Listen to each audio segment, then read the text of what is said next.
அன்பு நண்பர்களே, அனைவருக்கும் அன்னை சமையல் உமாவின் அன்பான வணக்கங்கள். இன்னைக்கு அன்னை சமையலில் பார்க்க போகிறது பூரி சப்பாத்திக்கு சூப்பரான சைட் டிஷ்ஷுங்க, கடாய் பன்னீர். இதை நம்ம ரெஸ்டாரண்ட்டில் விரும்பி சாப்பிடுவோம். இன்றைக்கி வீட்டிலே எப்படி சுலபமாக செய்யலான்றதை பார்க்கலாம். இப்போ கடாயில் 1 டேபிள் ஸ்பூன் தனியா சேர்த்துக்கலாங்க,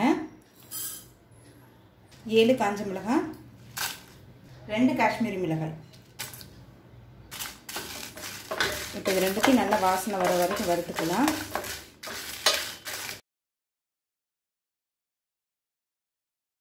இப்போ மிளகாயும் தனியாக நல்லா வறுத்தாச்சுங்க. இப்போ இது ரெண்டுத்தையும் மிக்சியில் நைஸாக அரைச்சிக்கலாங்க. தண்ணி சேர்க்காமல் பவுட்ரு மாதிரி அரைச்சிக்கணும். தேவையான அளவு எண்ணெய், சின்ன துண்டு இஞ்சி, 7 பல் பூண்டு, இது கூடவே 2 வெங்காயத்தை சேர்த்துக்கலாம்.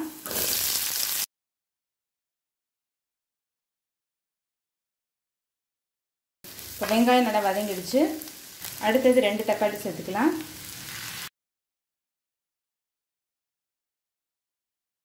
இது கூடவே 4 முந்திரி. முந்திரி சேர்க்கறதுனால கிரேவி டேஸ்ட் ரொம்ப நல்லா இருக்குங்க. இப்போ வெங்காயம் தக்காளி எல்லாம் வதங்கிடுச்சுங்க. இப்போ இது கொஞ்சம் நேரம் ஆறின பிறகு மிக்சியில் நைஸாக அரைச்சிக்கலாம். இப்போ மிளகாயும் தனியாயும் மிக்சியில் அரைச்சாச்சுங்க. இப்போ இதை எடுத்து தனியாக வச்சிடலாம். இப்போ வெங்காயம் தக்காளியும் மிக்சியில் அரைச்சாச்சுங்க. இப்போ இதையும் எடுத்து தனியாக வச்சிடலாம். கடாயில் தேவையான அளவு எண்ணெய், 1/2 டீஸ்பூன் சீரகம், 1 பிரியாணி இலை. அடுத்தது வெங்காயத்தை சேர்த்துக்கலாம். வெங்காயத்தை இது மாதிரி கட் பண்ணி சேர்த்துக்கோங்க. அடுத்தது 1 கேப்சிகம் சேர்த்துக்கலாங்க.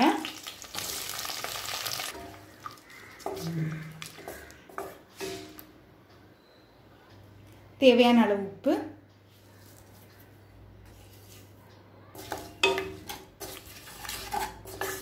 அடுத்தது 1/2 டீஸ்பூன் காஷ்மீரி மிளகாய் தூள், 1 டீஸ்பூன் கரம் மசாலா.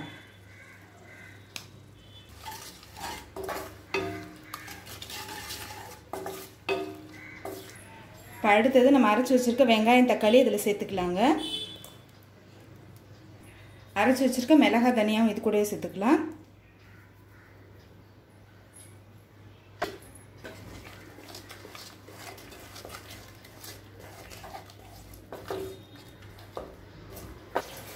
இதை மூடி போட்டு ஒரு 2 நிமிஷம் ஸ்லோலே வச்சிடலாங்க.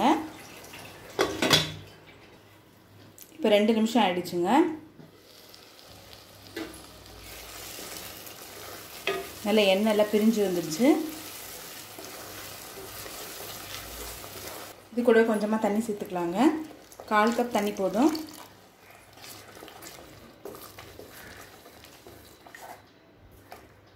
அடுத்தது 200 கிராம் பன்னீர் சேர்த்துக்கலாங்க. நீங்கள் விருப்பப்பட்டீங்கன்னா பன்னீரை ஃப்ரை பண்ணி கூட போடலாம்.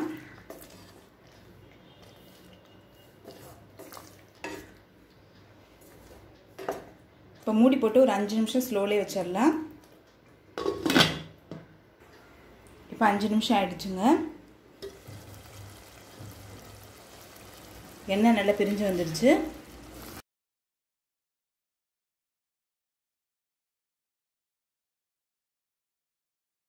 இப்போ கடைசியில் கொஞ்சமாக கசூரி மேத்தி சேர்த்துக்கலாங்க.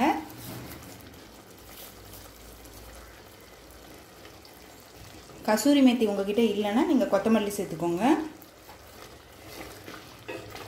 இப்போ கடாய் பன்னீர் ரெடி ஆகிடுச்சுங்க. சர்வ் பண்ணிடலாம். சுவையான கடாய் பன்னீர் ரெடி ஆகிடுச்சுங்க. ரெசிபியை ட்ரை பண்ணி பாருங்கள், கண்டிப்பாக உங்களுக்கே பிடிக்கும்.